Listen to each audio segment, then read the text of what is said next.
정치평론가 이강윤의 오늘. 안녕하십니까, 이강윤입니다.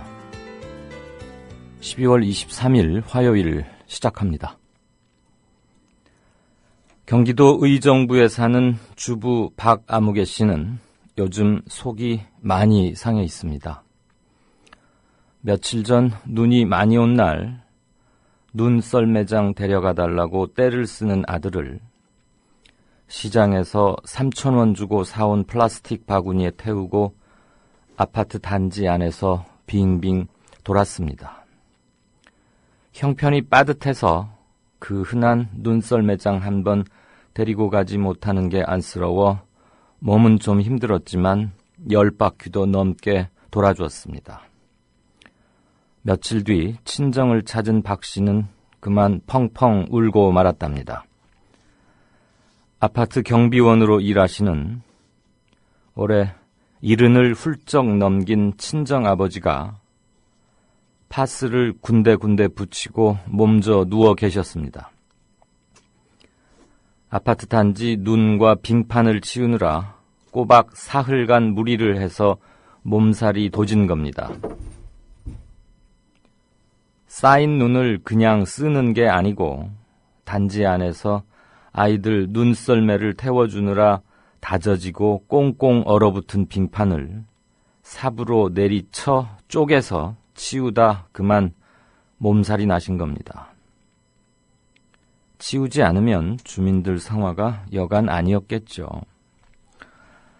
박 씨는 그만 며칠 전 자기 생각이 나서 울음을 터뜨렸던 겁니다. 아버지는 자신을 걱정해서 우는 걸로만 알고 딸을 다독이며 이렇게 말하셨답니다. 아이들이 그렇게 좋아하니 내가 좀 힘들고 말지 뭐. 괜찮다. 파스 붙여서 안 아프다. 울지 마라. 이들의 눈물을 그치게 하는 것. 눈썰 매장 정도는 데리고 갈 수 있게 하는 것. 그것이 정치 아니겠습니까? 잠시 후 시작합니다. 이웃나라 일본 연금 제도는 어때? 2012년 기준으로 일본은 모든 국민에게 기초연금 77만 원을 지급하고 노동자에게는 별도로 후생연금 208만 원을 주고 공무원들에게는 공무원연금 282만 원을 지급한대. 그럼 국민들에게는 기초연금 77만 원에 208만 원을 더해서 285만 원을 주는 거네. 그렇지. 일본은 공적연금만으로 노후생활 70%를 책임져 주는데 우리나라는 사적연금과 국민연금 모두 합해서 노후생활 보장률이 30%밖에 안 돼. 그래? 우리나라와 일본 차이가 많이 나네? 국민 여러분, OECD 국가 중 공적연금 수준이 가장 낮은 나라가 일본입니다. 공무원연금을 낮출 게 아니라 국민연금을 공무원연금 수준으로 높여야 합니다. 공적연금 강화, 국민 여러분과 함께 만들어가겠습니다. 전국 공무원 노동조합. 부장님, 대리운전은 뭐 부를까요? 아, 대리운전 블랙박스 주는 1800-6606 대리운전이 있지 않은가? 아, 20회 이용시 블랙박스를 주는 1800-6606 블랙박스 대리운전이요? 그럼 검색창에 블랙박스 대리운전을 검색해보게. 홈피에는 다양한 상품들도 있다네. 저기 부장님, 블랙박스 대리운전에서는 국민TV에 후원도 한다면서요. 자네도 블랙박스도 주고 후원도 하는 1800-6606 이용하게. 역시 대리운전은 1800-6606.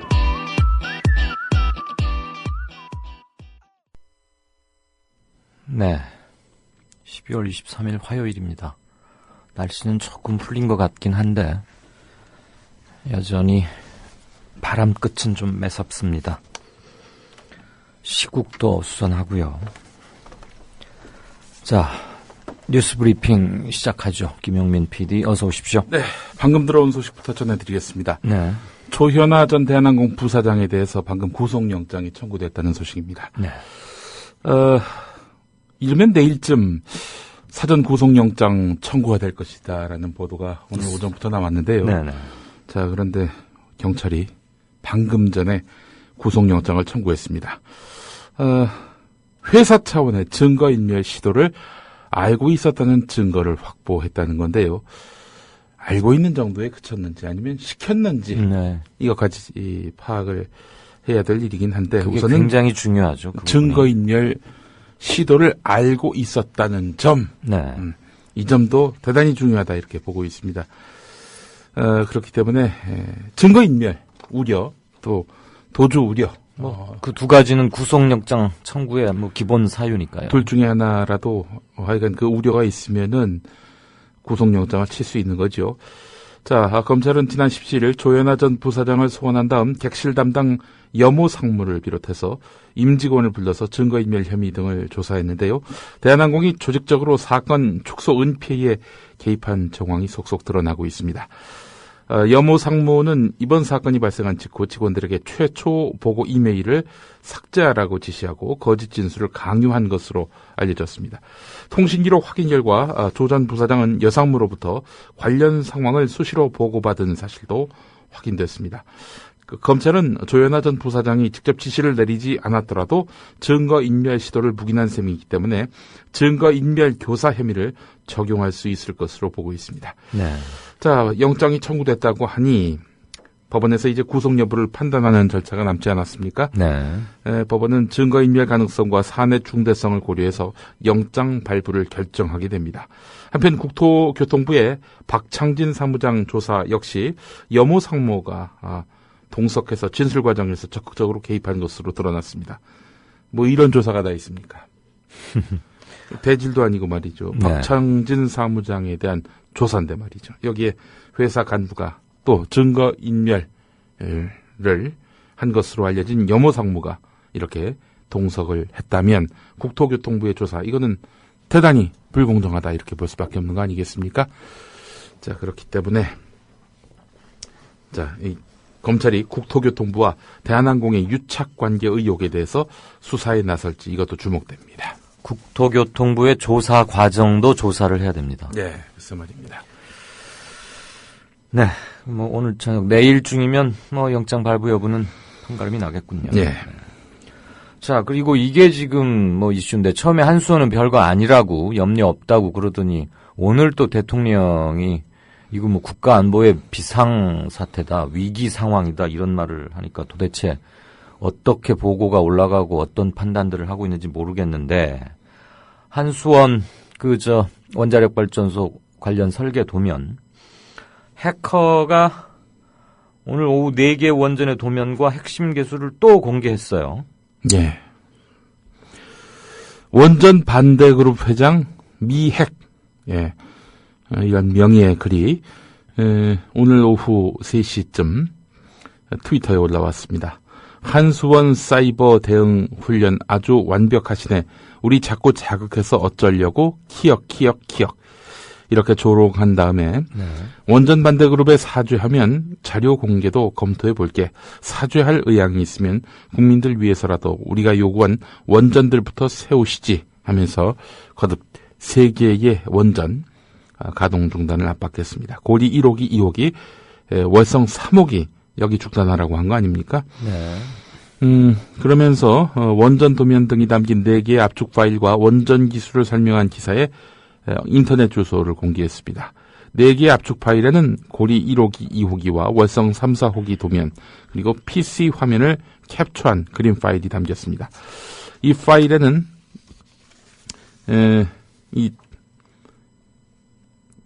상당한 원전 핵심 기술과 연관된 그런 안전 해석 코드 이것도 소개가 되고 있는데 그러면서 지금 국민들 때문에 생각 중이거든요. 왜 국민들 대피 안 시키냐? 우리는 국민을 사랑하는 원전 반대 그룹이다. 국민 여러분, 원전에서 빨리 피하세요. 12월 9일을 역사에 남도록 할 것입니다. 라면서 거듭 원전 테러를 경고했습니다. 12월 9일은 해커가 한수원을 사이버 공격했던 날입니다. 네. 뭐 크리스마스를 전후해가지고 뭐 공격 예고를 또 했고 그래서 한수원에서는 그거에 대비해서 뭐 모의 훈련을 한다 어쩐다 하는데 예, 원전을 세운다는 거죠? 네. 근데 세우라는 요구인 거고요. 예. 대체 어떻게 된 일인지를 일단 소상히 밝히는 게 네. 정말 정부 말대로 걱정할 게 없다면 불필요한 의구심이나 걱정을 미리 덜게 하는 게 지금 상황에서는 매우 중요한데 네. 한수원의 태도가 대통령 발언 전과 후가 너무 달라져서 말이죠. 과연 제대로 관리가 되고 있는 건가? 참 걱정입니다. 하는 일을 보니까 걱정입니다. 종북몰이 그리고 댓글 달기 이거 말고는 잘하는 게 없는 정권입니다.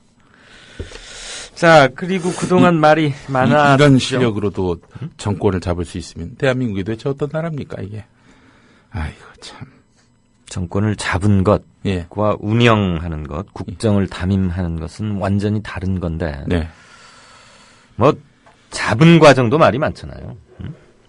그나저나 그동안 굉장히 말이 많았고 뭐 그랬는데 결국은 서울시립교양악단 대표, 뭐 삼성그룹 출신이라 그러죠? 예. 직원 성희롱과 폭언 이게 사실로 확인이 됐군요. 예, 그렇습니다. 서울 시민인권보호관이 서울시장에게 이 박현정 대표를 징계하고 피해자들에 대한 회복 조치를 취할 것을 권고했습니다. 이 박현정 대표가 지난해 2월 취임 이후에 지속적으로 사무실과 행사장에서 직원들을 성희롱하고 폭언을 또 욕설을 한 것으로 파악됐다는 겁니다. 여성 직원들에게 마담하면 잘하겠다. 짧은 치마 입고 닭이로라도 음반을 팔아라. 네가 애교가 많아서 늙으스레한 노인들한테 한번 보내보려고 뭐 이런 발언을 했습니다. 네. 아니, 남성이 이런 말을 하면 뭐 그냥 바로 그 자리에서 이제 그 매장을 할 수 있는 건데 어떻게 여성으로서 이런 말을 했다는 건지. 남성 직원에게도 이 양성평등 차원에서 한 걸까요? 성적 수치심을 주었습니다. 너는 나비 넥타이 메고 예쁘게 입혀서 나이 많고 돈 많은 할머니들한테 보내겠다. 네. 이 양반은 개인 기업에서 직원들한테 이런 말을 해도 이거 정말 말이 안 되는 건데. 이건 진짜 이건 뭐 자질이 아니라 인간성의 문제인 거죠. 예, 인간성. 두뇌의 문제는 아니지 않은 생각도 하고요. 전응아, 비응신 뭐 이런 욕설도 자주 해서 직원들이 위축된 상태로 근무하게 했고요. 한번 질책하기 시작하면은 짧게는 수십 분에서 길게는 4시간에서 5시간씩 고성을 낸 것으로 확인됐습니다. 직위를 이용해서 성적 굴욕감과 혐오감을 느끼게 하고 저질 욕설로 언어폭력을 행사한 것은 전형적인 직장 내의 괴롭힘이다. 공공기관에서 이런 문제가 재발하지 않게 특단의 조치가 요구된다 이런 말을 했습니다. 네. 시관계자는 조사 결과가 발표되면서 조만간 서울시향이사회에서 박현정 대표의 해임 여부를 결정할 것이다 이렇게 밝혔다고 하는데 이에 대해서 박현정 대표의 반응이 또 방금 나왔습니다. 네. 이거 한마디로 모략이다 이런 식인데요. 모략이라고요? 예. 그 사실과 다른 이야기를 했다라는 것이 이제 박현정 대표의 입장입니다. 어떻게 혼자만 모략이다, 거짓이다, 사실과 다르다 이렇게 이야기할까요? 뭐 정말 혼자만 진실을 이야기한다 하더라도 주변 사람들한테 인심을 좀 많이 잃은 거 아닌가? 아니 더군다나 시에서 공식 조사 끝에 확인을 한 거고 이걸 발표를 했으면 네. 그거에 대해서 뭐 사과를 하거나 네. 이런 게 마땅한 거지. 아직도 모략이다 이런 얘기를 하고 있답니까? 네.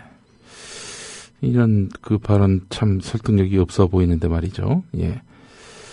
근데 어떻게 이런 사람이 선임이 됐고 중책을 맡게 됐고 그랬었죠. 이게 뭐 저기 대기업 출신이고 그래서 뭐 경영 실적이 있는 모양이죠. 근데 아무리 능력 있고 실력 있다 하더라도 그렇지 이 인간성 기본이 안 돼 있는 사람 이런 사람들이 사실 그 뭐 막말 폭언을 일삼는 그 일베생들 보면 명문대생도 적지 않아요.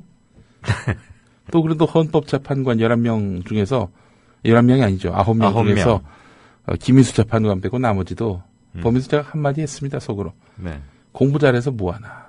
속으로? 예, 속으로. 겉으로 하세요. 그냥. 겉으로도 했네요. 보니까 페이스북에 남겼네. 저 S대 어디 거기 다죠? 거기? 네? S대 다 S대 출신들인가 봐요. 예. S대라 그러면 한 40개쯤 되니까. 예. 일단 박현정 대표의 입장은 다수의 주장이 팩트가 되어버렸다. 해임 결정되면은 뭐 할 수가 없다. 뭐 이런 말을 했다고 하는데. 네. 예. 그러니까 진실은 진실과 다르다. 뭐 이런 이야기입니다. 왜 진짜 뭐 이런 말, 또 사람이 인격이 모자라면 이런 일을 저지를 수도 있겠죠. 그러면 뭐 사과하고 반성하면서 그리고 이렇게 시민의 평균을 되찾는 작업들을 하는 것이 그래도 공공기관에서 녹을 받은 사람의 그 자세 아니겠습니까? 이렇게 확산되기 전에 즉각적이고 신속한 조사와 인사 조치가 있었어야죠. 네. 골물대로 곪고 터진 다음에 네.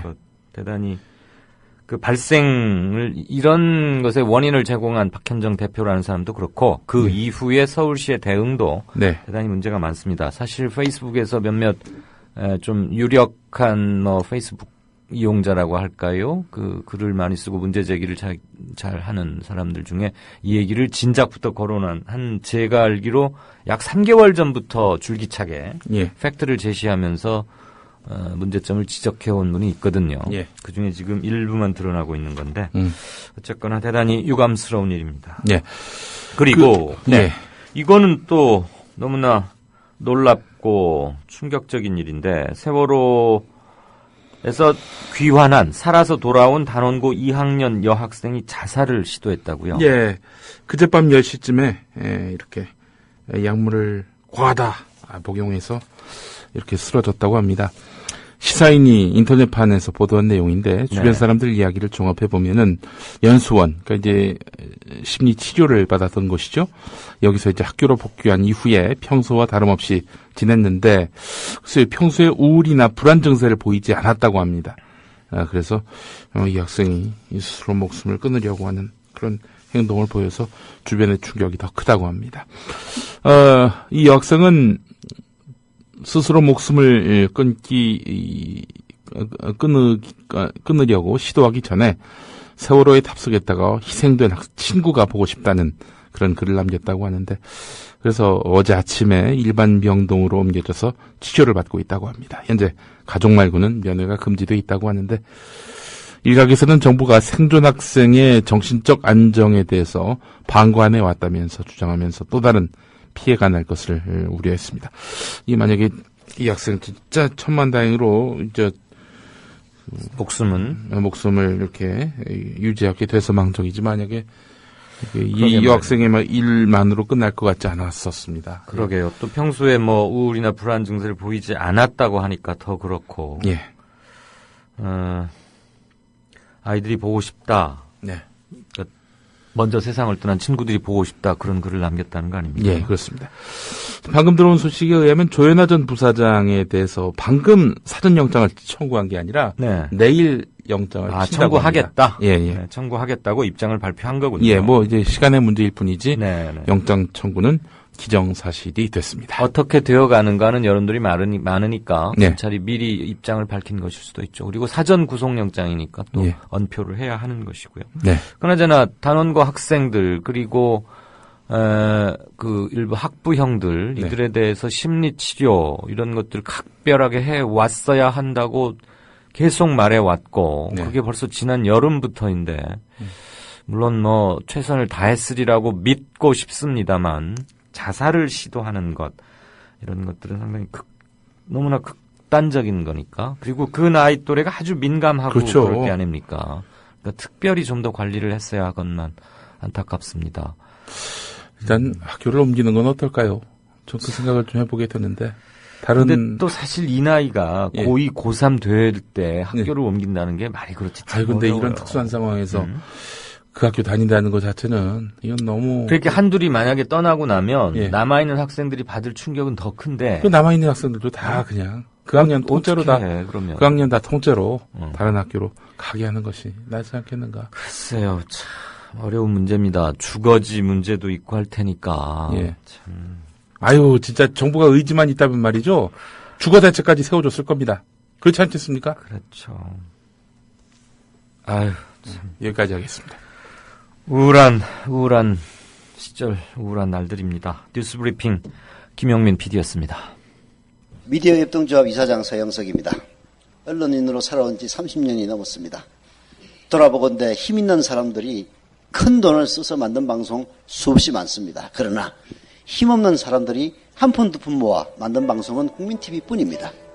국민TV가 지속 가능해야 이 나라 언론의 근간이 바뀔 수 있고 그리고 희망을 잉태할 수 있으리라 믿습니다.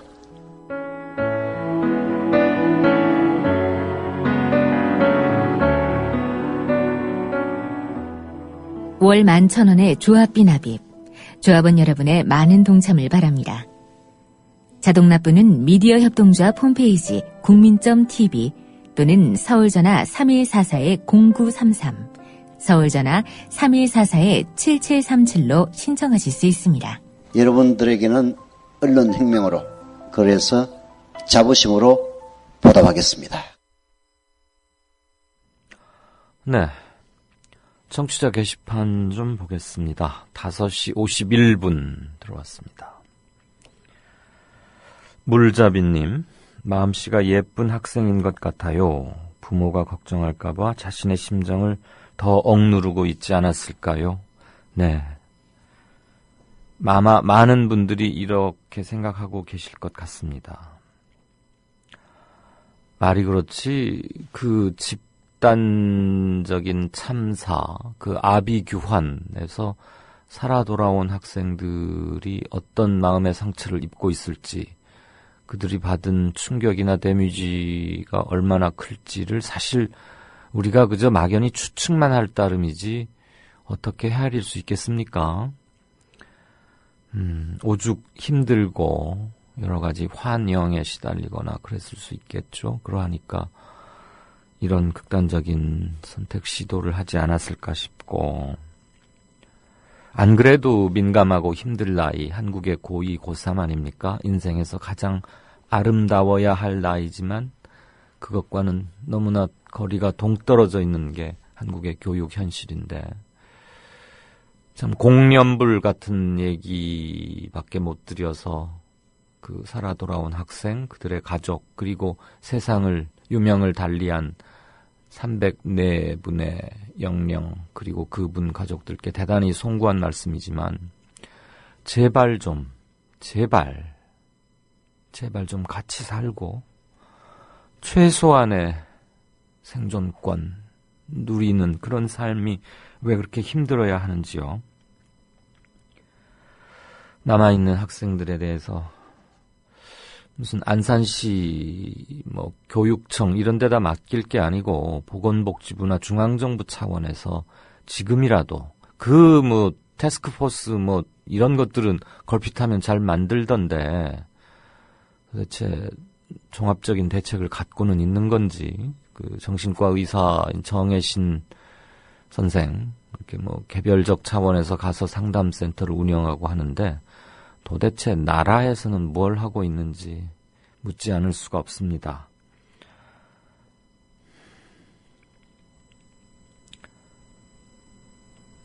네.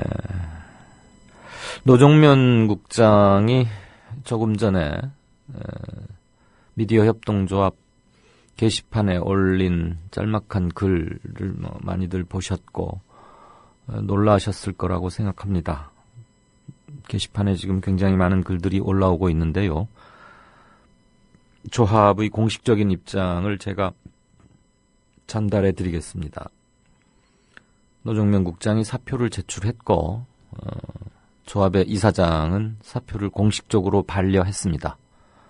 현재 노종면 국장은 12월 31일까지 휴가를 낸 상태입니다. 공식적으로는, 서류상으로는. 물론 오늘 그동안 사의 표명 이런 것들에 대해서 만류가 있었고, 그럼에도 게시판에 노 국장이 직접 글을 올려서 이제 공개가 된 건데, 그거에 대해서 공식적으로 사표를 반려했고, 다시 또 이 얘기가 충분히 오가리라고 생각하고 있습니다. 저도 물론 조합원의 한 사람이고, 물론 제가 여기 상근 직원이거나 그런 건 아니고, 저는 이강윤의 오늘 프로를 진행하는 객원 MC라고 해야 됩니까? 조합원이기도 하지만, 그래서 조합의 공식적인 입장을 제가 언명할 입장에 있지도 않고 위치에 있지도 않습니다. 다만 궁금해하실 게 너무 명약관화하니까 제가 어떻게든 말씀은 드려야 되는 건 아니겠나. 그래서 조합 측에 문의를 했고, 사표는 반려했고 일단 더 얘기를 해 나갈 것이다.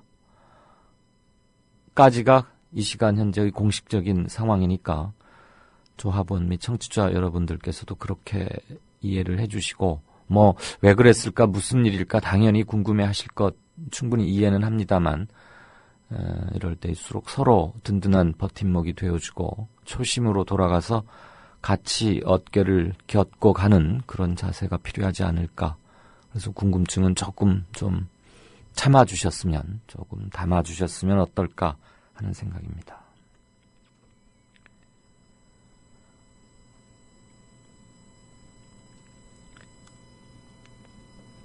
(100분의 1)이라는 닉네임을 쓰시는 분, 헌재 판결에 대한 여론조사가 대한민국의 현실인 것 같다.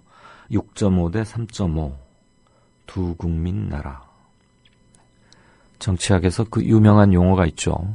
두 국민 정책, Two Nations Policy라고. 영어를 말해서 죄송합니다만 우리 개념이 아니고 정치학에서 아주 공식적으로 통용되는 것이긴 한데 외국에서 온 학설이어서 영어로 그냥 참고로 말씀을 드렸습니다.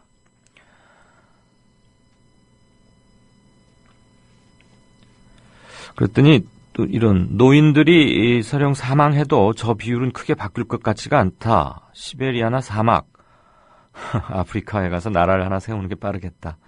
그 노력으로 여기서 바꾸도록 힘을 모아야겠죠. 은행이 여러 번 뚫리지를 않나, 한수원 같은 국가기관이 뚫리지를 않나, 해커가 대단한 건지 아니면 그걸 막지 못하는 이 나라의 보안 시스템이 엉망인 건지 라고 오케이마린님이 지적을 해주셨고, 둥이파파께서는 보안이 굉장히 엉망이다. 투자들을 많이 안 한다. 기업의 실상, 일단을 첨언해 주셨습니다.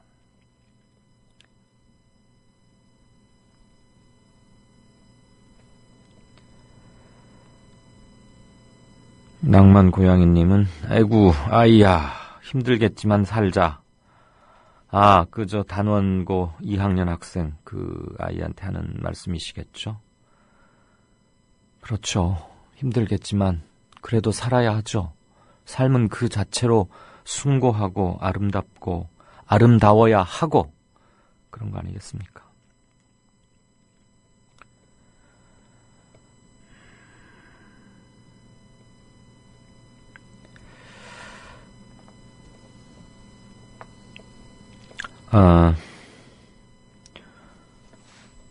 무덤덤님께서는 어제 그 조현민 전무, 땅콩 부사장 조현아 씨의 여동생이죠. 지금 국내 대기업들 중에 최연소 임원이라는 거 아닙니까? 31살인데 전무라고 하던데. 임직원의 반성이 필요하다, 그래서 조금 구설에 올랐는데, 본 뜻은 자신부터 먼저 반성한다, 이런 거였다고 합니다. 외국에 하도 오래 있어서 한국말을 잘 구사를 못하는 건지 뭔지 모르겠는데 어쨌거나 뒤늦게라도 반성하는 모습을 보이는 것은 밑줄은 그어두겠습니다. 다만 이게 지금 회사가 극도의 위기에 처하고 큰일 나게 생겼으니까 부랴부랴 이렇게 하는 그런 것은 제발 아니기를. 국민들이 어느 지점에서 분노했는지를 정확히 알기를. 무엇보다도 사람에 대한 생각을 바꾸기를 공손하지만 엄중하게 충고하고자 합니다. 이른바 그 땅콩항공의 오너라는 조씨 일가 일문의 사람들에 대해서 말이죠. 거기가 좀 특히 심했다고는 하는데 들리는 말에 종합해보니까 여간 직원들을 막대했던 게 아니더군요. 옛날에도 말이죠. 천석지기, 천석군 하는 그 대지주들 중에서도 소장농이나 마름을 그렇게 함부로 대한 사람은 그렇게 흔치 않았고 그런 사람은 꼭 뒤끝이 좋지 않아서 당대에 망하거나 다 그랬답니다. 제가 망하라 말라 그런 얘기가 아니고 사람에 대한 최소한의 존중심도 없이 어떻게 사람 목숨을 몇백 명씩 태우고 다니는 그런 항공업, 서비스업을 할 수 있는지가 저는 신기합니다. 그런 회사 잘 되면 안 되죠.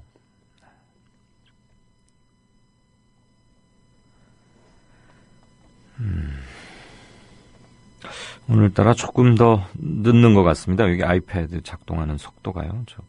잠깐씩 포즈가 생기는데 어떻게 시스템 구조상으로 이걸 개선하기가 쉽지 않네요. 제가 이건 좀 언급을 해야겠다라고 생각하는 그 댓글들을 어떻게 따로 갈무리를 해서 해놓을 수 있는 뭐 장치도 없고 말이죠. 네, 출석 체크 남겨주신 분들 감사하고요. 거듭 말씀드리지만 그 조합의 공식 입장이 또 밝혀지리라, 또 전달 공표되리라고 생각하니까 노정명 국장 사직의 글에 관한 건은 조금만 좀 기다려주시면 어떨까, 그런 생각을 다시 한번 말씀드립니다. 이 무덤덤님께서는 영작 연습을 하느라고 좀 의미 있어 보이는 그런 댓글들을 이렇게 바로바로 영역을 해서 이렇게 첨부를 하고 계신다고 어제 본인 입으로도 말씀하셨는데, 예, 뭐 이런 걸 보고 뭐라고 하나요? 도랑치고 가재 잡고 일석이조라고 합니까? 이 영문으로 옮겨진 것을 보고 몇 사람이나 몇 명의 외국인이 우리 청취자 여러분들이 어떤 생각을 갖고 계시는지를 가늠해 볼 수 있는지는 모르겠지만 단 한 분 또는 몇 분에 불과하더라도 의미 있는 일이라고 생각하고요. 더불어 본인의 영어 공부에도 많이 향상이 되길 바라겠습니다. 어제 방해가 되면 그만하겠다 이런 말씀 남기셨던데 전혀 방해되지 않으니까요. 차분히 하시고 저도 가끔 읽으면서 영어 공부도 좀 하겠습니다. 제가 어제 지난 주말부터 조금 그래서 목 상태가 그닥 좋지를 않습니다. 성량도 그렇게 크지 않을 것 같고요. 평상시에 비해서 예전에 비해서 그렇게 하이톤도 아니고 그래서 조금 듣기 사나우실지 모르겠는데 저는 아무튼 온 힘을 다해서 소리를 내고 있으니까 잘 들리지 않는다고 아까 어느 분께서 말씀하셨네요. 다른 팟캐스트의 성량의 한 70% 정도밖에 안 된다고 좀 불평처럼 말씀하셨는데 같이 좀 고통을 분담해 주시죠. 곧 회복되는 대로 예전처럼 하도록 관리를 잘 하겠습니다. 네, 청취자 게시판 이따 다시 한번 보고 다음 코너 넘어가죠.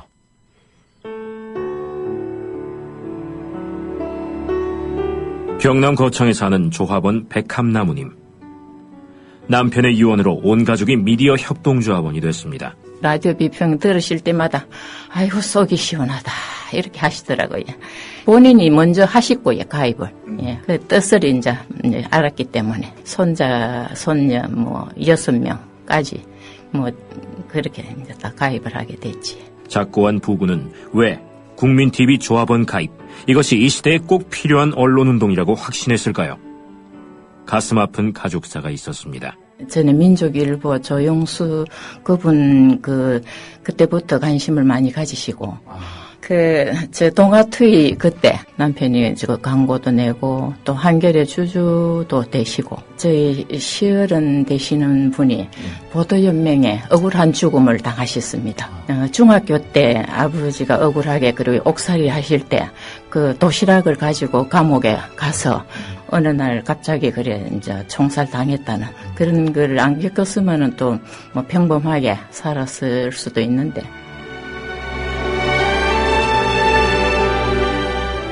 여러분도 공정언론 건설에 함께하지 않으시겠습니까? 국민.tv 미디어 협동조합 홈페이지에 들어오셔서 조합원으로 가입해주세요. 전화 서울 3144-7737, 3144-0933으로도 하실 수 있습니다. 이강윤의 오늘, 이제는 정가 산책으로 함께합니다. 정치권 동향, 생생하게 풀어드릴 분은요. 네, 한국일보 양정대 기자 안녕하세요. 네, 안녕하세요. 우리 양 기자 감기 걸린 거 아니죠? 목 괜찮죠? 감기는 걸려 있는 상태입니다. 그래요. 목 관리 잘하세요. 우리 양 기자는 이강윤의 오늘 말고도 방송을 여러 군데 하시더라고요. 제가 여러 군데 하는 건 아니고요. KBS인가 어디서도 들었는데. 네, 아무튼 목 관리 잘하시고 기운 내시고. 자, 예. 해수부 장관 130 며칠인가 아무튼 넉 달 넘게 계속 진도 팽목항에 있으면서 그래도 세월호 참사 이후에 국가의 공적 임무를 맡고 있는 사람 중에서는 그래도 제일 할 만큼 했다. 그리고 유가족들이나 실종자 가족분들도 그 진정성은 인정하고 감사해하고 그러던데. 네네. 오늘 대통령이 이주영 해수부 장관은 사표를 공식적으로 이제 받아들였네요. 그렇죠. 그러면 예, 이제 당으로 오늘... 복귀를 해서 다시 정치인으로 돌아가는 건데. 네네. 그러면 새누리당 다음번 원내대표 이분이 또 원래 그거 한번 시도도 했었고 뜻이 그렇죠. 다 알고 예. 조금 좀 변수가 되겠죠 아무래도. 네, 아무래도 큰 변수가 될 것 같습니다. 지금 이주영 장관은 이제 전 장관이라고 해야 되겠네요. 네. 말씀하셨듯이 사실 세월호 참사 와중에 이 수습하는 과정에서 그나마 이 정부 측 인사들 가운데 그래도 이 세월호 유가족들이나 실종자 가족들 그리고 국민들로부터 정말 저런 사람이 공직자였으면 좋겠다라는 정도의 얘기를 들은 거의 유일한 사람 아닙니까? 그렇죠. 이주영 의원, 이제 의원이라고 해야 되겠네요. 이주영 의원이 사실 당에 있을 때 새누리당의 지금 사선 의원이긴 합니다만 그만한 이 정치적 무게감 이런 것들을 많이 보여주진 못했었는데 오히려 해수부 장관을 하면서 좀 인지도도 많이 올라가고 또 이 정치인 이주영의 가능성도 보여줬다 이런 평가가 나오는데 말씀하셨다시피 이주영 의원은 사실 원내대표 경선 출마가 거의 확실시 됩니다. 네. 그동안에도 원내대표 경선에 3번 뛰어들었다가 이 고배를 마신 적이 있었고요. 또 한 번은 준비하다가 중간에 이제 접은 적도 있었고요. 굉장히 의지가 강하군요. 그 자리에 대해서. 그렇죠. 원내대표에 대한 의지가 굉장히 강한 사람 중에 한 명인데 어쨌든 기존에 작년 원내대표 경선 때 이 친박계 핵심이라는 그래서 사실 7대3 게임이 될 거다 이런 얘기가 나왔었는데 이 최경환 현 기획재정부 장관하고 이 맞대결을 펼쳐서 8표 차이로 석패를 한 적이 있습니다. 네. 그만큼 이제 당내 어쨌든 그래도 이제 이주영 장관도 이주영 의원도 한번 할 때가 됐다 이런 분위기도 좀 있고요. 예. 또 의원들한테 그동안에 이제 해수부 장관 하면서 이 보여줬었던 그런 좀 모습 이런 것들이 의원들한테는 좀 플러스 요인이 될 가능성이 굉장히 높습니다. 아무래도 지금 상당히 참작이 되겠죠. 그렇죠. 그래서 이주영 의원이 이제 당으로 돌아오면 이 원내대표 경선에 뛰어들 가능성이 높고 근데 이제 문제는 지금 원내대표 경선 시기가 혹시 당겨지지 않겠느냐 네. 이제 이런 얘기가 조심스럽게 나오기 시작하는 건데요. 이게 이제 어쨌든 개각 요인은 분명히 생긴 거고 그러면 세월호 참사 이후에 사실 도로 총리가 됐었던 정홍원 총리는 교체가 기정사실화되어 있는 상황 아닙니까? 네. 그러면 총리를 바꾸게 될 텐데 총리를 바꿀 때 지금 총리 후보자로 이 현 이완구 새누리당 원내대표가 계속 함합평에 오르내리고 있고 예. 실제 지금 그 함합평에 대해서 이 인사권을 갖고 있는 청와대 박근혜 대통령이나 청와대 쪽에서 특별히 그에 대해서 가타부타 말을 한 적이 없습니다.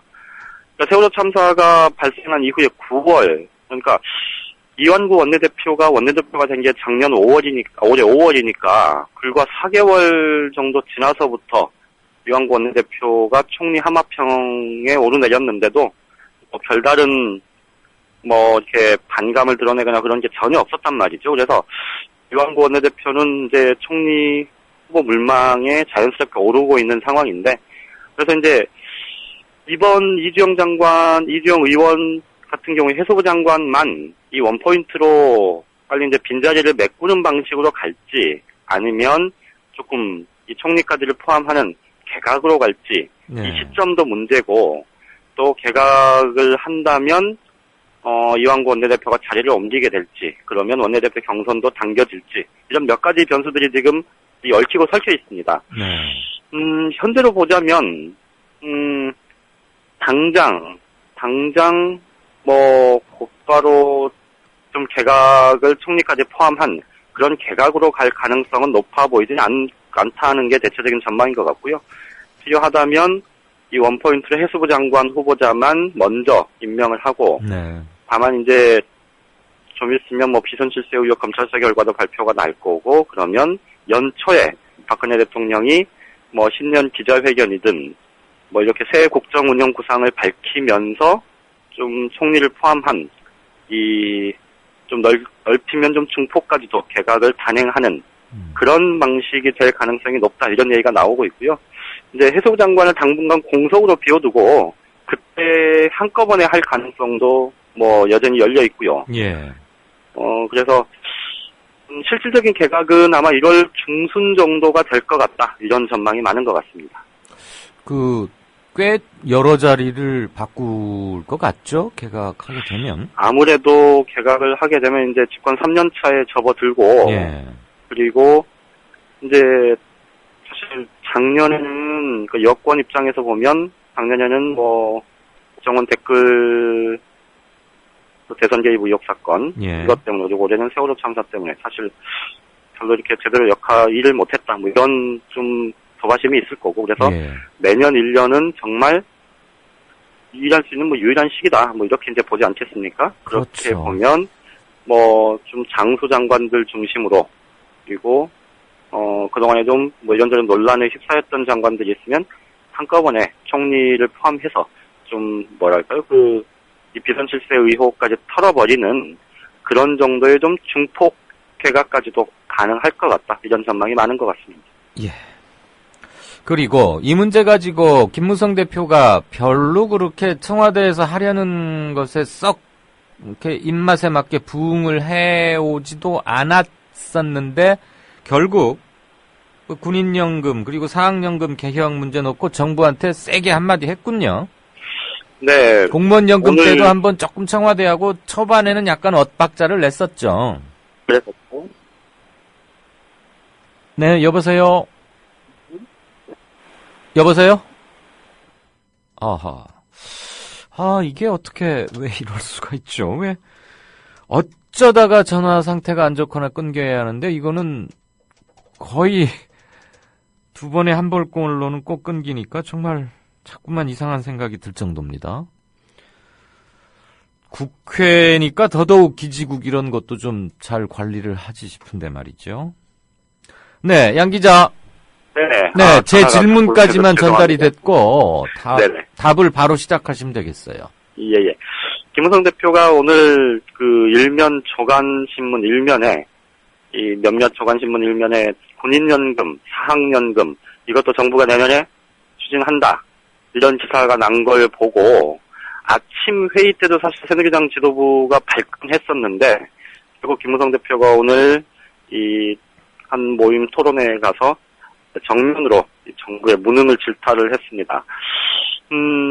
내막을 좀 보면요, 이게 청와대하고 각을 세우거나 뭐 네. 그런 정도 수준은 아닌 것 같고요. 예. 보니까 정말로 이렇게 실무진에서, 정부 차원의 실무진에서 뭔가 좀 착오가 있었거나 좀 실수가 크게 있었던 것 같아요. 근데 이제 이게, 그래서 청와대가 내년에 이 공무원연금은 이미 이제 연내 처리는 지금 물 건너간 상태고, 예. 어쨌든 새누리당 입장에서는 내년 4월 임시국회에서라도 반드시 처리하겠다, 지금 이렇게 뭐 지금 계획을 잡고 있는데, 청와대가 여기에 더해서 군인연금, 사학연금까지 내년에 한꺼번에 다 하겠다, 이런 생각을 확실히 굳힌 상태에서 이 정부적 사이드에서 나온 얘기가 아닌 것 같고요. 아직은 좀 이것도 필요한데 수준의 검토 단계, 뭐 요 정도인 것 같아요. 그렇기 때문에 지금 김무성 대표가 오늘 이 군인연금, 사학연금 문제와 관련해서 이 정부의 정부가 무능해서 이런 혼란이 온 거다라고 세게 들은 거는, 이게 뭐 청와대를 향해서 각을 세웠다, 이렇게 보기는 좀 어려운 문제인 것 같고요. 예. 본질적 문제라기보다는 실무자에 그렇죠. 대해서. 네. 예. 본인이 좀 내가 이렇게 얘기하는 사람이야, 뭐 이런 거를 좀 보여주고 싶지 않았나, 이런 생각이 듭니다. 나 이런 사람이야? 네. 그런 제목의 노래가 있다고 들었습니다. 그럼 뭐 이거 가지고 다시 또 분란이 그건 아니고, 근데 아주 청와대에서는 이거 의지가 확고해가지고 1월 달에는 공무원 연금, 몇 월 달에는 이렇게 딱 시간표를 짜놨더군요. 또 그렇습니다. 양 기자. 네. 지금까지 정가산책 한국일보 양정대 차장이었습니다. 이거 뭐 잘 들었다는 얘기도 못하고 헤어지려니까 조금 아쉽군요. 오늘 전화 연결은 이걸로 하겠습니다. 정치평론가 이강윤이 함께하는 국민라디오 이강윤의 오늘.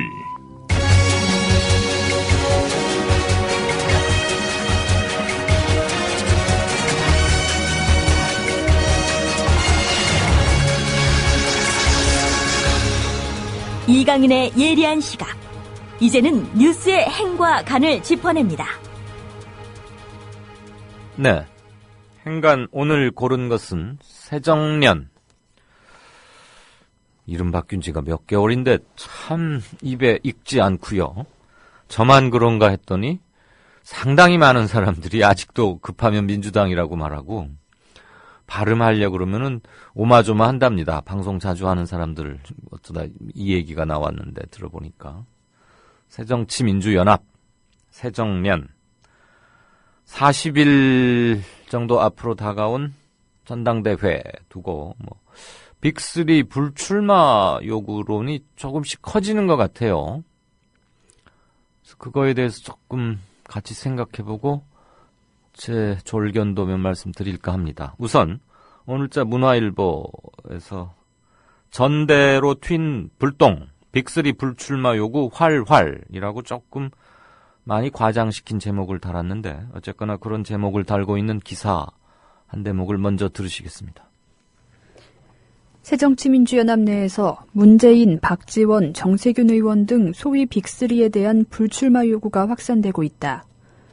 친노계와 486 출신, 당직을 맡고 있는 의원 등 계파를 초월한 의원 30명이 이들의 불출마를 공식 요청한 데 이어 지역위원장, 지방자치단체장들 사이에서도 빅3 불출마론이 터져나오는 등 전국적으로 확대되고 있다.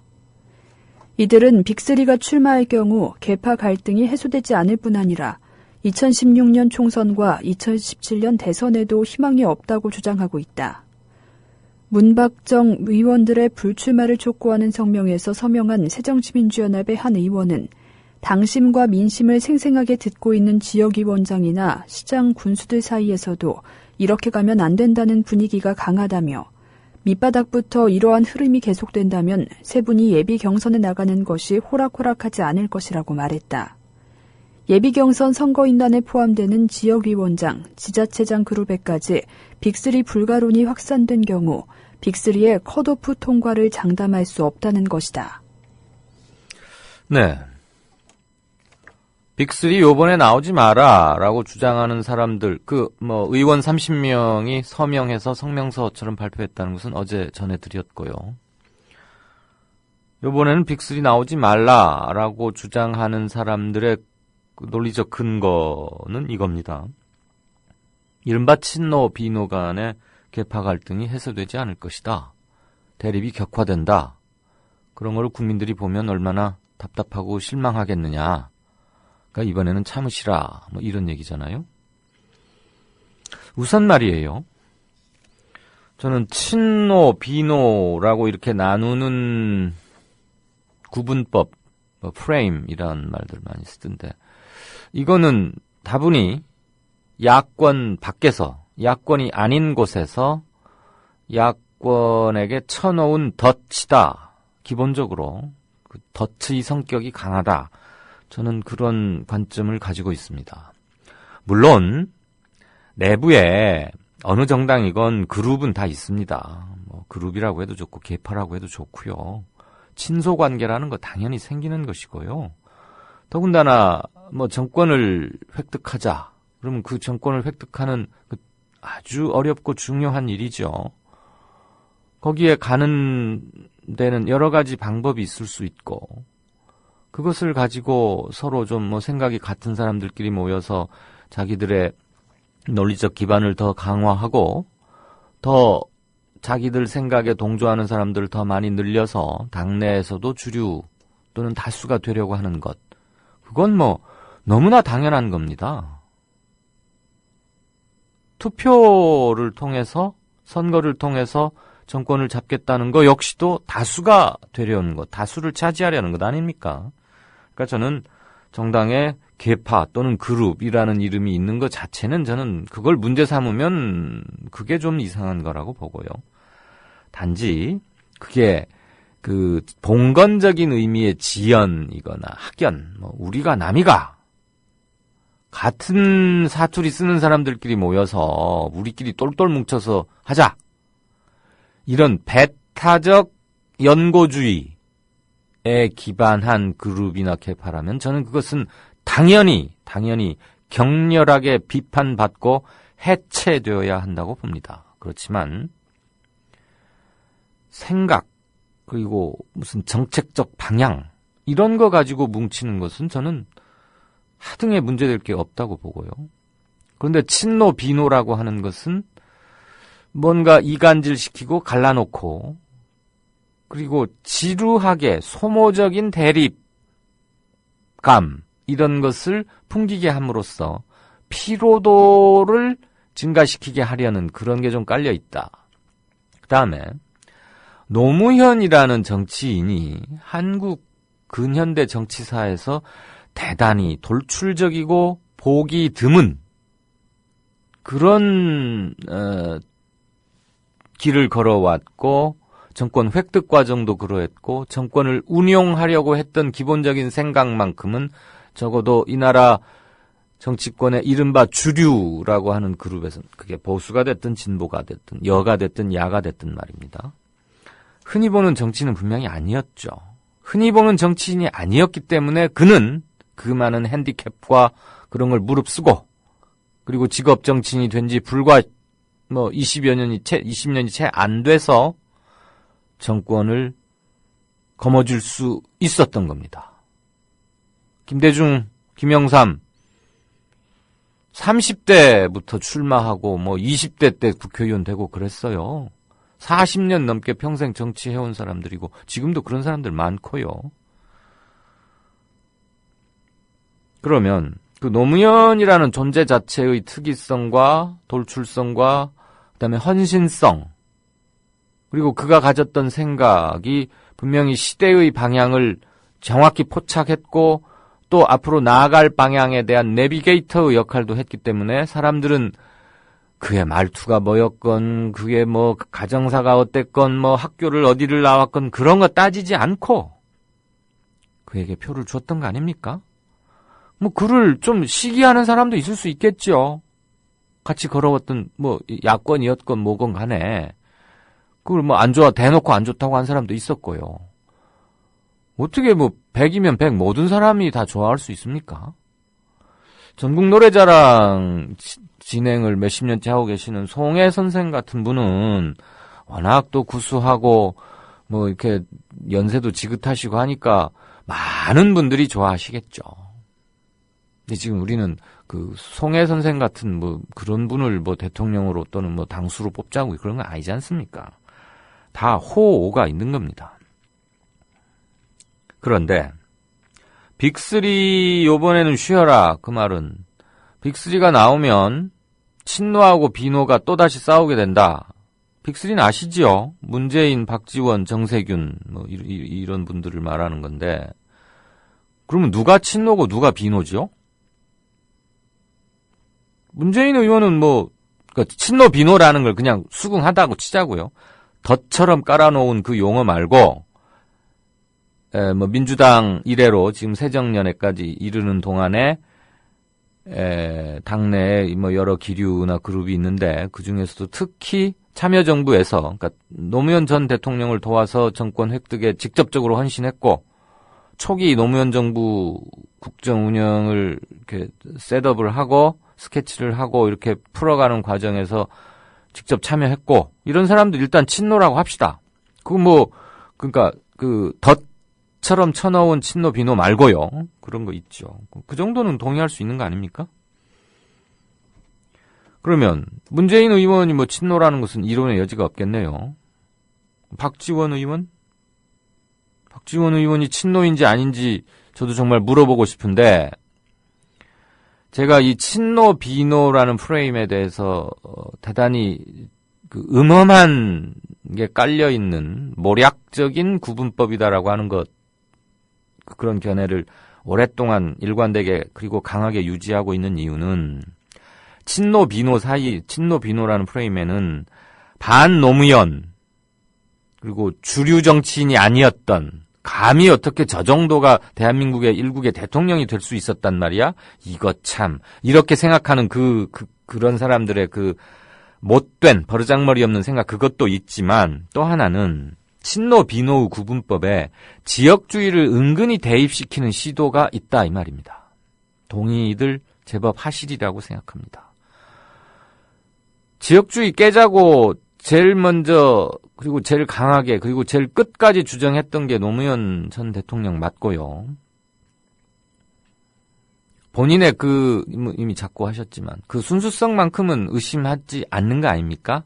물론 5년 정권을 운영하는 과정에서 뭐 청와대 당시 비서실장인가 민정수석으로 있던 문재인 당시 청와대 실력자가 우리 뭐 부산 정권 아이가 이런 말을 부산에 어디 가서 했다는데 그 말을 규절을 한 건 맞습니다만 그게 우리가 남이가 이번에 김영삼 대통령 목 만들고 정주행한테 지면은 다 영도다리 가가지고 뭐 물에 빠져 죽자거나 뭐 이상한 초원 복국집인가 어디 모여가지고 끼리끼리 이러면서 뭐 하고 그런 식으로 했던 말이 아니라는 것도 나중에 해명이 됐고요.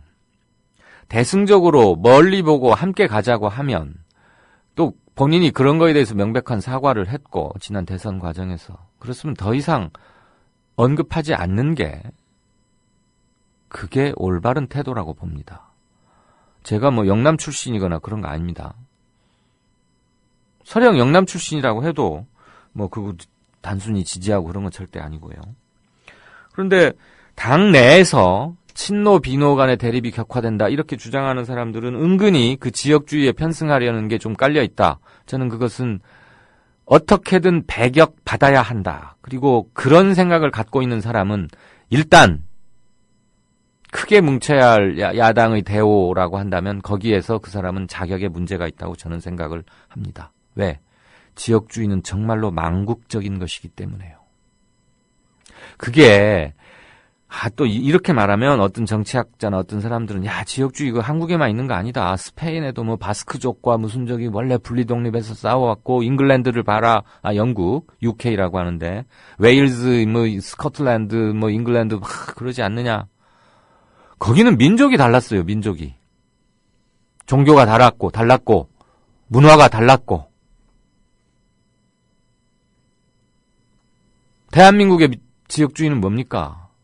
박정희 전 대통령이 이효상 대구 출신의 국회의장 서리시키고 하면서 김대중 후보에게 선거에서 크게 몰리고 하니까 갈라치기 하려고 영어 말해서 죄송합니다. 디바이드 앤드 룰 분리쳐놓고 그래서 뭐 왕건 이래로 어쨌다느니 전혀 역사적 근거가 없는 말 사서에 한 줄기 나오긴 나오는데 거기에 과도한 의미를 부여해가지고 그것을 오래된 사실인 양 유포시키고 그다음에 국가 자원의 배분 과정에서 어느 한쪽에 편중되게 하고 그래서 한쪽을 노골적으로 소외시키고 자기의 영구 집권이나 장기 집권에 방해가 될 것 같은 정치인 대표적인 게 김대중 당시 야당 후보였죠. 그쪽 출신들 보란듯이 배제하고 소외시키고 그쪽 출신 인재들 관공서나 관직에서는 분명히 따돌림하고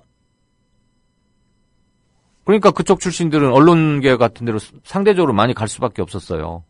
관가에서 밀리고 하니까. 이런 못되먹은 망국적인 씨를 뿌린 게 박정희 전 대통령입니다.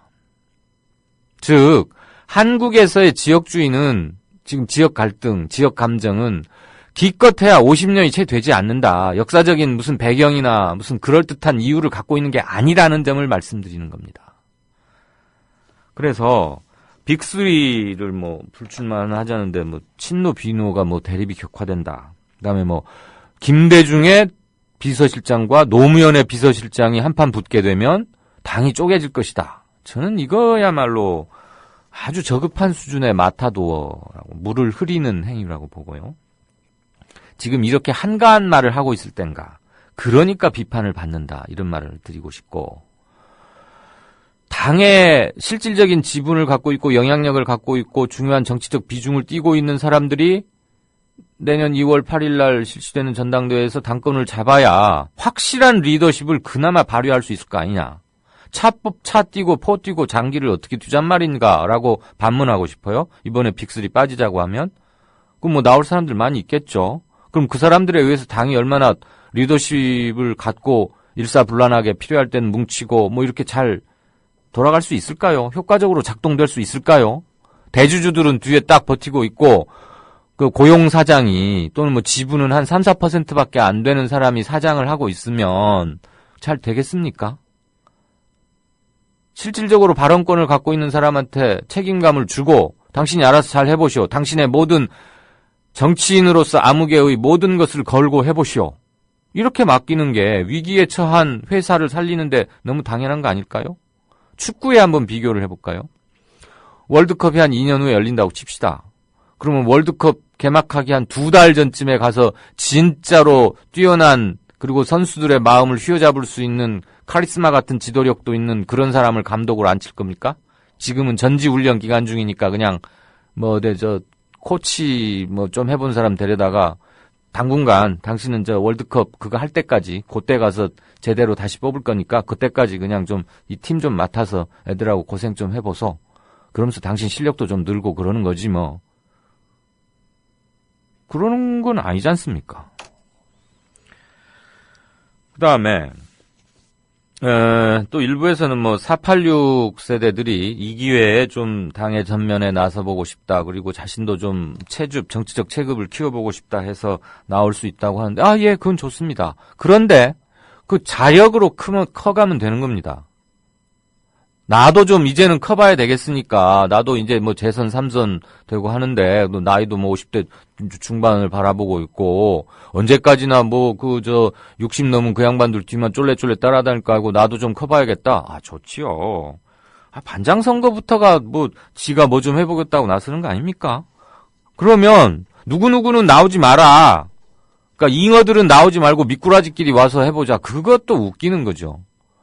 미꾸라지가 잉어를 상대로 싸워서 이기거나 아무튼 훌륭하게 전투력을 보이면 저 미꾸라지는 쓸만하군. 이렇게 인상을 남기는 거 아닙니까?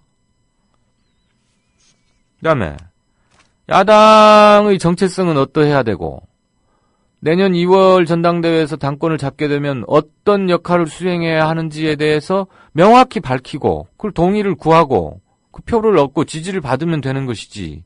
누구는 나오고 누구는 나오지 말라. 그럼 그 사람들이 안 나오면은 친노 비노 얘기가 한마디도 안 나올 것 같습니까? 왜 그렇게 답답하고 한심한 소리를 빅3 불출마 요구의 근거로 제시하는지가 좀 안타까워서 드리는 말씀입니다.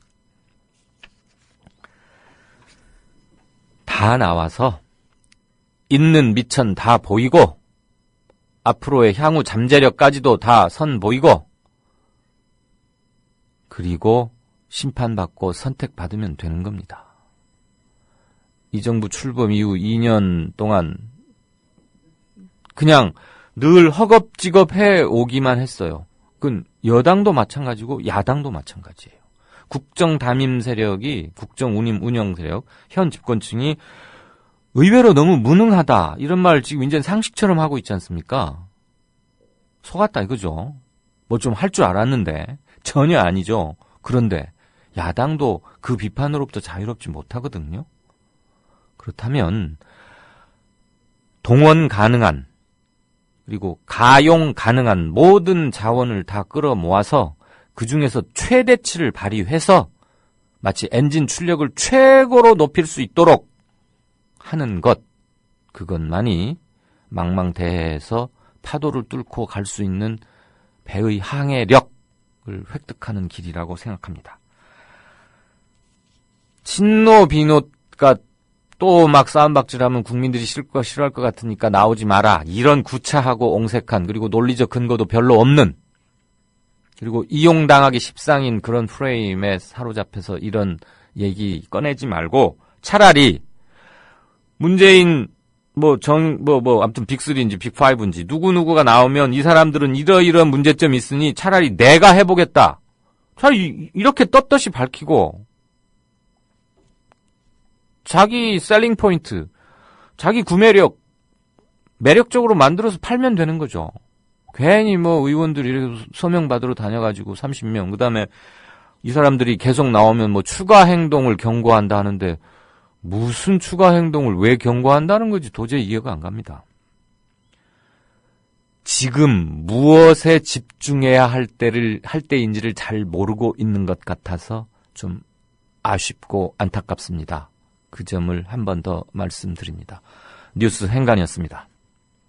이 밴드에 전주에 오신다고 공고를 내셨더라고요. 그래서 식사를 대접 한번 했으면 좋겠다라고 하셔서 흔쾌히 제가 식사 준비는 하겠다라고 말씀을 드려가지고 세월호 유가족이 6.5kg의 십자가를 들고 안산에서 진도로, 진도에서 대전으로 가던 길.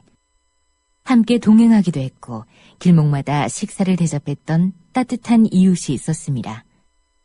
바로 미디어 협동조합 조합원이었습니다. 그 가운데 한 명, 전주에서 음식점을 운영하는 조합원 수정원 님입니다. 상황버섯 닭백숙하고요. 그 한우 전문점을 하시는 분이 그분께서도 불고기를 협찬해 주시고 해가지고 이제 밥이랑 해서 반찬 이렇게 싸서 제가 좀 보내드린 적이 있고요. 하루빨리 특별법이 통과가 돼서 진상규명이 이루어져서 유가족들의 가슴 아픈 그런 부분들을 빨리 풀어드려야 된다라고 생각하고 있습니다. 착한 사람들이 만드는 아름다운 공동체 미디어 협동조합에 여러분을 초대합니다.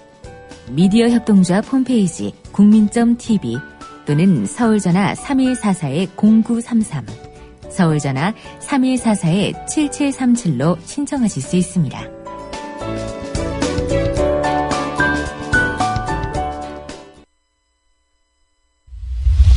지금 여러분께서는 정치평론가 이강윤이 진행하는 이강윤의 오늘을 듣고 계십니다. 이강윤의 오늘은 팟캐스트 포털 팟빵에서 다시 들으실 수 있습니다. 의견과 건의가 있으시면 게시판에 남겨주세요. 네, 6시 38분 막 들어왔습니다. 진짜 인터뷰입니다. 오늘은 농성 초기에 아마 언론 중에서는 가장 먼저 실시간으로 연결해서 생생한 육성을 전해드린 것은 이강윤의 오늘이 처음이라고 알고 있는데요.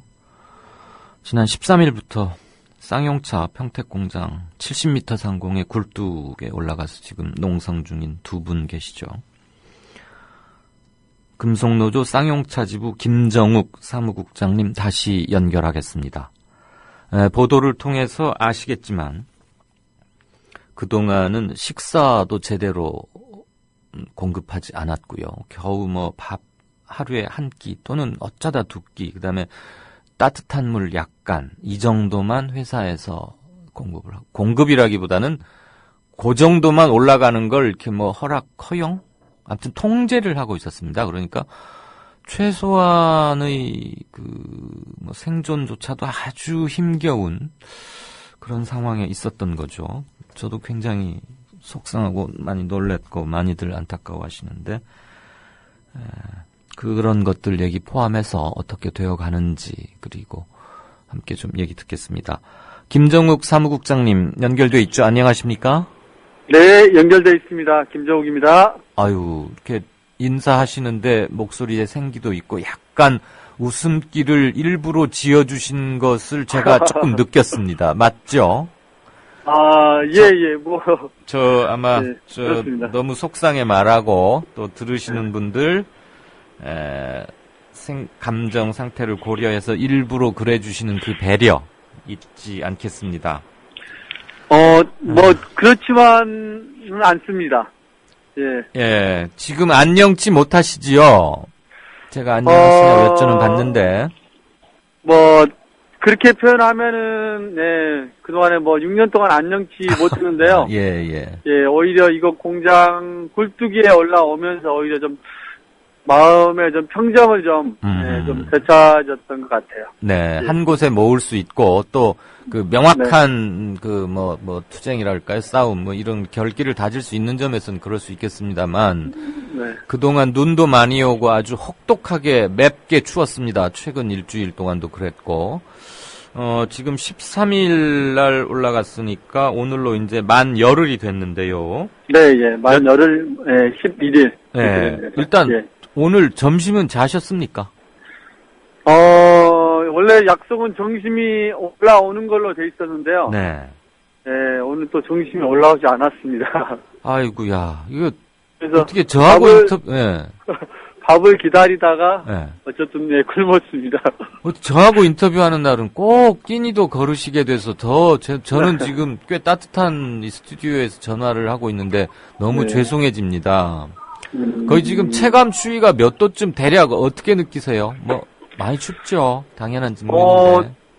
오늘이 영상 기온을 좀 찾아간다고 좀 했었거든요. 예, 그래요.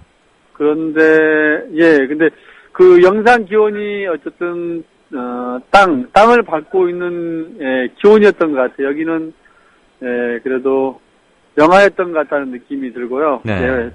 추웠습니다, 이거, 여전히. 예. 어제였죠. 한국 앰네스티하고 다산 인권센터 등 몇몇 인권 단체들이 모여서 평택공장 앞에서 이런 기자회견에서 이런 걸 요구했습니다. 지금 굴뚝에 가 있는 두 분,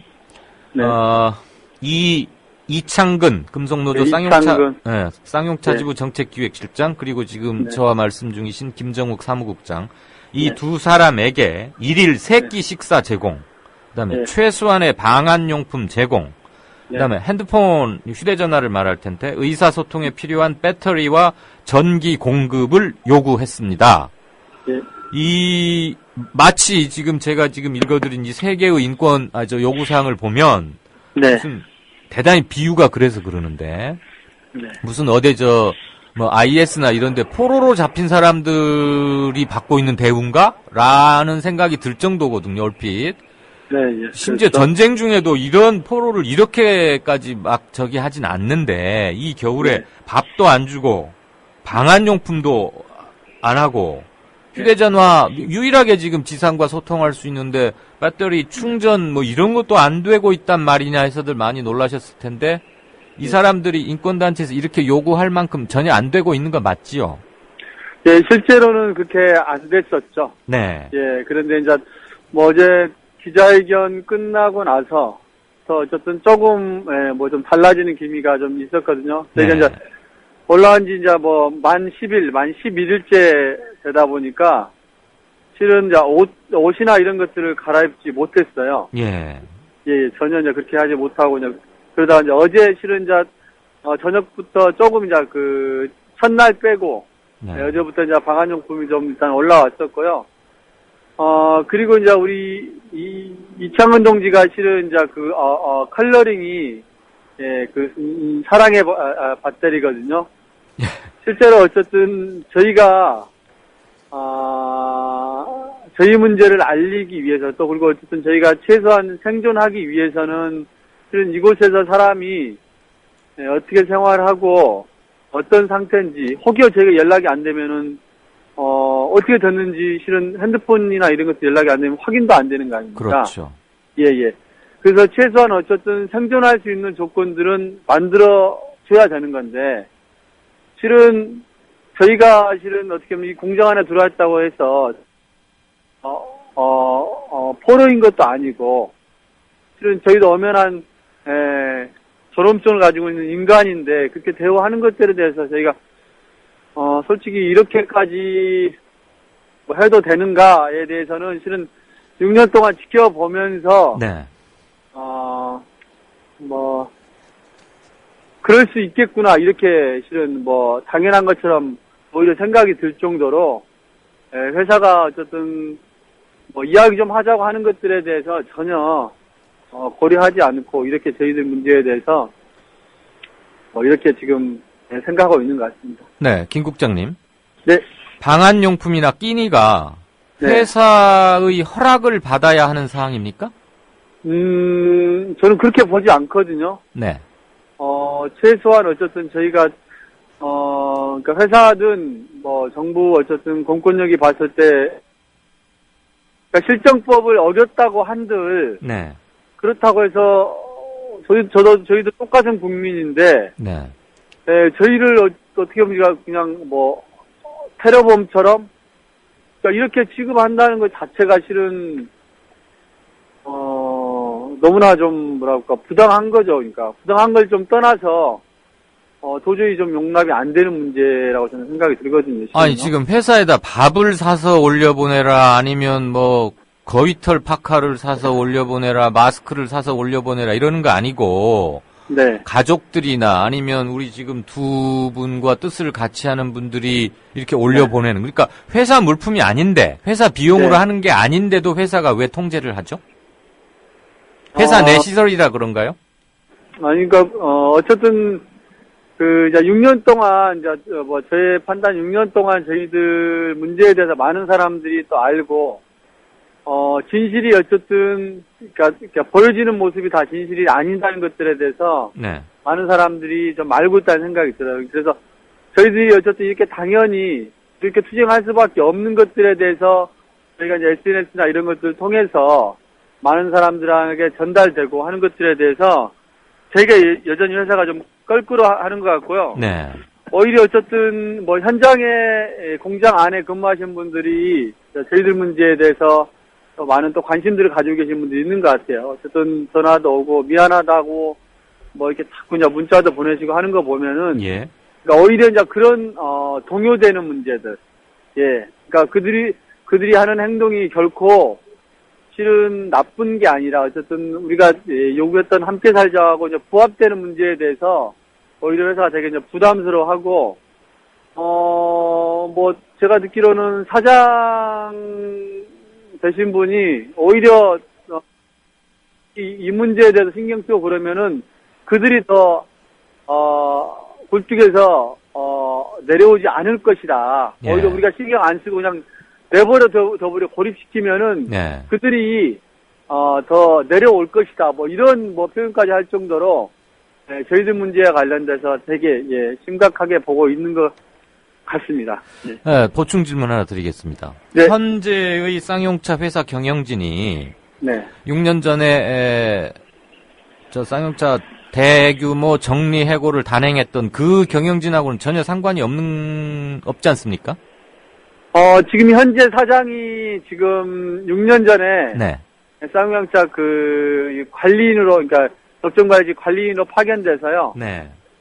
그 당시 저희를 정리하고 했던 실은 당사자이죠. 아. 네, 어떻게 보면 예. 어쨌거나 그러니까 예. 흔히 말하는 그 소유주, 네. 그 자본 측면에서 소유주는 아닌 거고요. 예, 그렇죠. 고용 사장인데 공교롭게도 6년 전에 대량 해고 정리 해고의 실무를 담당했던 사람이다. 이거죠. 예, 그렇습니다. 예.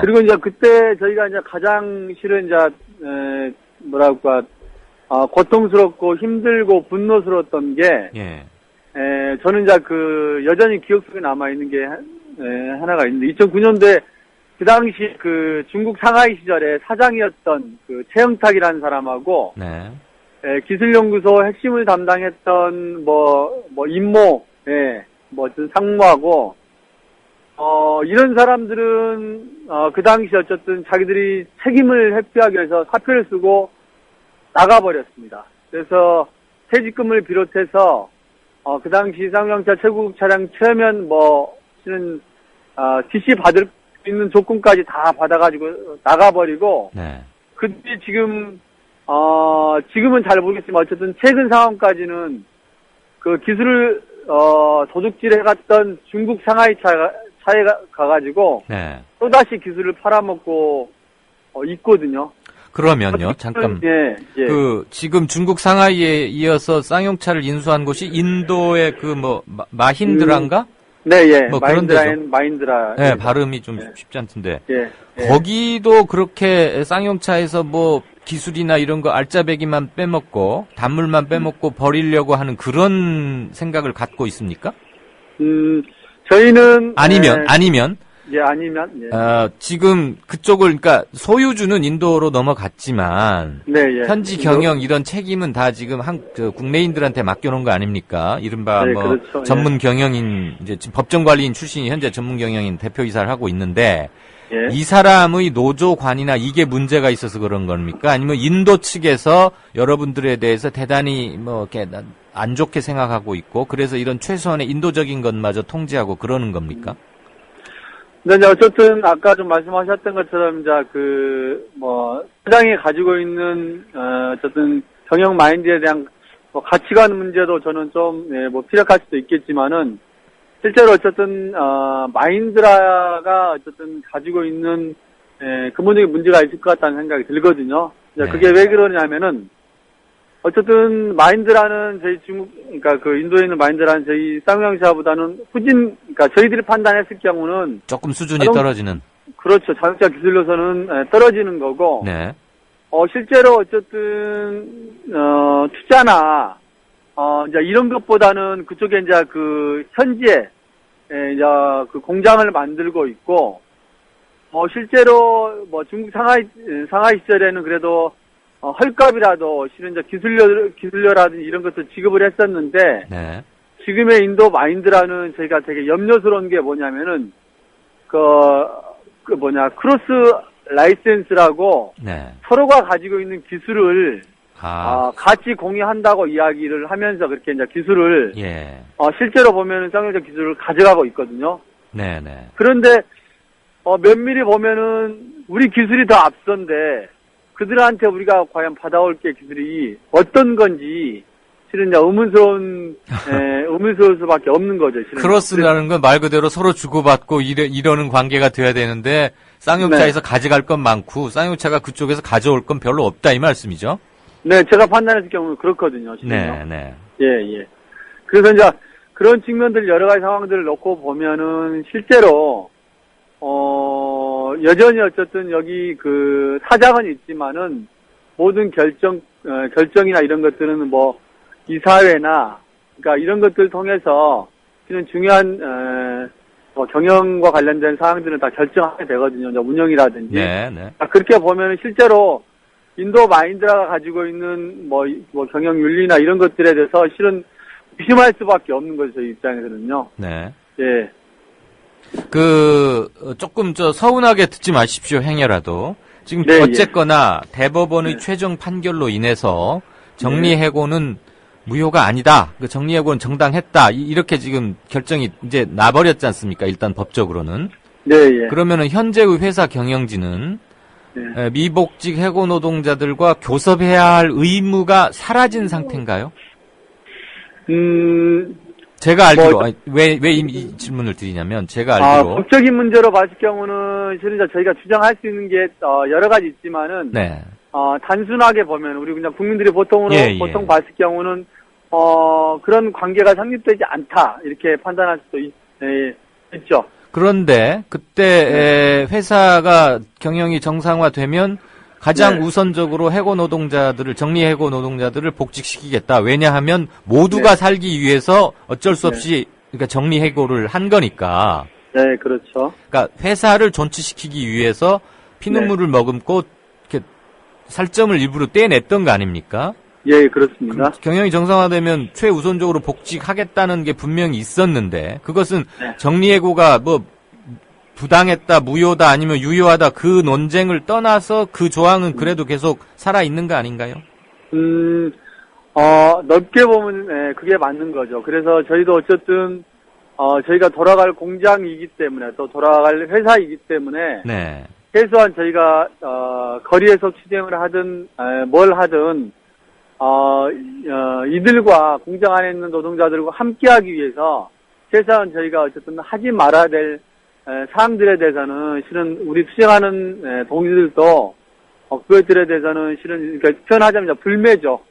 그러니까 불매라는 것은 우리가 어쨌든 표현하자면 막가겠다. 이제 더 이상 너네들이 우리한테 어쨌든 신뢰하든지 아니면 여러 가지 최소한의 도리를 하지 못하는 것들에 대해서 우리는 끝장내겠다 이런 게 실은 불매의 의미인데 저희는 아직까지 그렇게까지는 행동하고 싶지는 않습니다. 여전히 10년, 20년 일했던 우리 일터고 하기 때문에 돌아가고 싶은 마음이 여전히 간절한 거고요. 또 지키고 싶은 마음이 여전히 저희들한테 남아있는 거죠. 실은 이제 그러다 보니까 저희가 최소한 그런 마음들 속에서, 그러니까 어려운 6년을 어쨌든 뭐 버텨 왔었던 또 한편의 책이라고 생각이 듭니다. 네. 며칠 전에 가수 이효리 씨하고 인터뷰할 때는 저보다 훨씬 부드럽고 좋으셨죠? 그 이효리 씨가 새로 나올 내년 초에 나올 그 티볼린가 하는 쌍용차의 신차 무료 홍보 모델도 해주겠다고 하는데 회사에서는 왜 그런 좋은 것도 받아들이고 좀 화합하는 모습을 보여서 국민들한테 쌍용차가 새롭게 거듭해서 잘 되고 있다 이런 걸 알릴 수 있는 절호의 기회이겠건만 이 추운 날 왜 굴뚝에 그렇게 여러분들을 오래 있게 하고 더군다나 최소한의 인도적인 것도 못하게 하는지 그 점 시간은 오래 못 들여서 죄송하지만 회사 경영진이나 국민들에게 한 말씀 해보시죠. 2009년도 당시 저희들은 실은 되게 그러니까 위험한 사람들로 어쨌든 저희가 부각이 됐거든요. 예. 뭐 불법 세력을 표현하면서 어쨌든 뭐 국가 전복 세력 뭐 이렇게까지 좀 표현 됐었는데 실제로 어쨌든 그러니까 자본주의 사회 속에서의 상황을 놓고 보면은 여전히 자본이라는 게 더 많은 이윤들을 추구하려고 하는 김 국장님 한 20초 정도밖에 안 남았습니다. 죄송합니다. 네. 어쨌든 이제 그런 속에서 저희가 외치는 것들이 당연할 수밖에 없는 건데요. 여전히 그런 뭐 잘못된 권력이 됐든 자본의 이윤의 문제가 됐든 그것들에 대해서 더 많은 것들을 그들이 더 챙기려고 하지 않느냐. 그래서 이제 그런 것들이 아마 좀 잘못된 판단이 되고요. 네. 이제 마무리하셔야 되는데요. 가장 좋은 방법은 저희가 주장했던 것처럼 사람의 존엄성, 함께 살 수 있는 인간성을 좀 여기는 국민